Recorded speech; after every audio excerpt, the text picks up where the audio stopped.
सच के लिए बेखौफ बेबाक जंग, वर्तमान क्रांति न्यूज 24 के संग। नमस्कार, स्वागत है आपका आपके अपने वेब चैनल वर्तमान क्रांति न्यूज 24 में।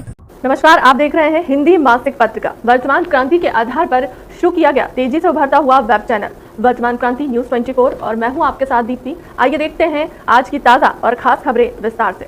गोपीगंज क्षेत्र के बीसा मदेना गांव में आयोजित श्रीमद् भागवत कथा ज्ञान यज्ञ के संगीतमय प्रवचन में कथावाचक पंडित विनोद माधव महाराज ने कहा कि लोगों पर संगति का असर जरूर होता है, इसलिए अच्छे लोगों की संगति करना जरूरी है। उन्होंने बताया कि गलत संगति की वजह से कुटिल स्त्री के चक्कर में पड़कर धुंधकारी ने सब कुछ गवा दिया और तड़पकर मरना पड़ा, लेकिन अच्छी संगति के रहने वाले धर्मनिष्ठ गोकर्ण ने अपने भाई धुंधकारी के मोक्ष के लिए हर संभव प्रयास किया। महाराजा ने कहा है कि श्रीमद् भागवत कथा के श्रवण मात्र से मोक्ष की प्राप्ति होती है, इसलिए श्रीमद् भागवत कथा का श्रवण करना चाहिए।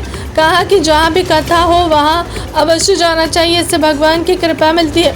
इस अवसर पर माता मणि दुबे, गुलाबदर मिश्र, माता चरण मिश्र, सरस मिश्र, रिंकू दुबे, सूरज दुबे, जयेश दुबे, साहब पांडे, राधेश्याम पांडे, रामचरण यादव समेत भारी संख्या में लोग मौजूद रहे।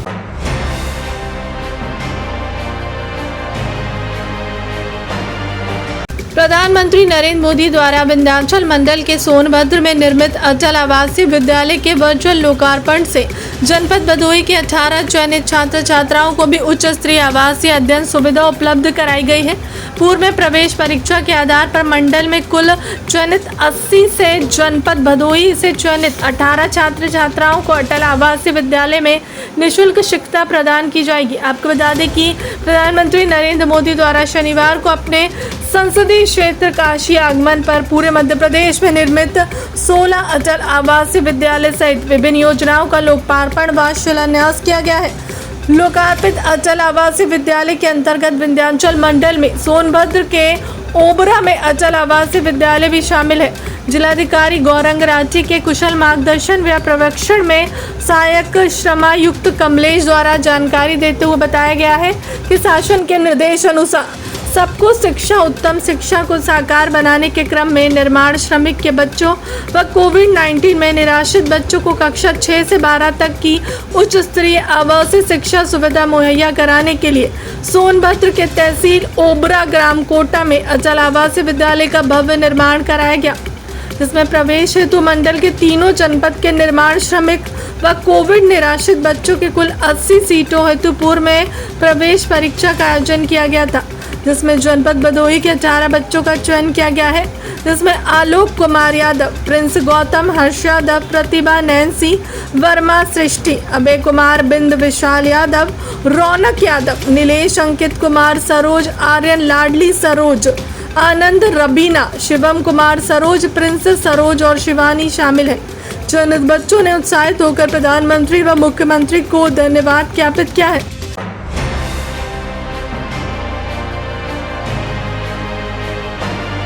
तो भदोही कोतवाली क्षेत्र अंतर्गत मोड़ पुलिस चौकी के पश्चिमी त्रुमहानी के पास एक नाबालिग युवती का अपहरण करने का प्रयास किए जाने का सूचना मिलने के बाद पुलिस विभाग में हड़कंप मच गया, जिसके बाद मौके पर आनन फानन में पुलिस अधीक्षक डॉक्टर मीनाक्षी कत्यान ने मय फोर्स पहुंचकर घटनास्थल का निरीक्षण किया।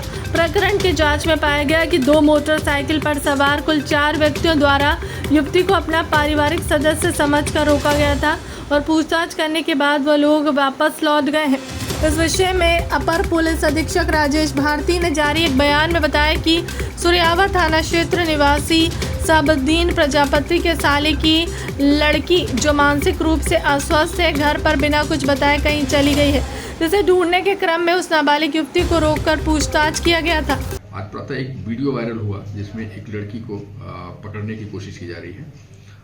इस संबंध में इस घटना का संज्ञान लेते हुए तत्काल पुलिस अधीक्षक महोदय द्वारा और मेरे द्वारा सभी अधिकारियों द्वारा वहाँ घटनास्थल का विजिट किया गया और उसको संज्ञान लेते हुए तत्परता से उसमें कार्रवाई की गई। वो तो बाइक सवार थे, उनको जानकारी करने की कोशिश की गई और उनको हमने ट्रेस किया है। जो चारों बाइक सवार थे, इनमें एक व्यक्ति है साहबदीन, जो थाना सूर्यावा क्षेत्र के रहने वाले हैं।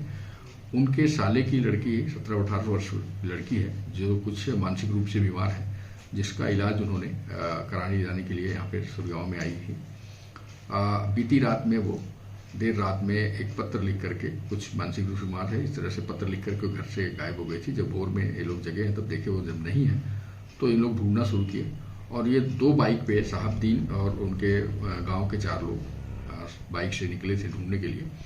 और जब मोड़ क्षेत्र में पहुंचे उस लड़की को देखा, वो पीछे पीछे जा रही थी और कपड़े भी लगभग उसी कलर का उसने पहना हुआ था। इस भ्रम में उस लड़की को इन्होंने पकड़ने की कोशिश की और उसे कह भी रहे थे, उसकी माँ जब कह रही थी, जब नाराज हुई तो उनका कहना था कि ये हमारी लड़की तुम्हारी लड़की नहीं है। तो इस प्रकरण में अभी तक सारी चीज़ें स्पष्ट हो गई हैं कि ये 4 लोग थे जिनकी वो लड़की मिसिंग हुई थी। उसके भ्रम में ये लोग उसको पकड़ने की कोशिश किए थे। फिलहाल के लिए अब तक की खबरों में इतना ही। देश दुनिया की तमाम बड़ी खबरों के लिए बने रहे हमारे चैनल के साथ। नमस्कार।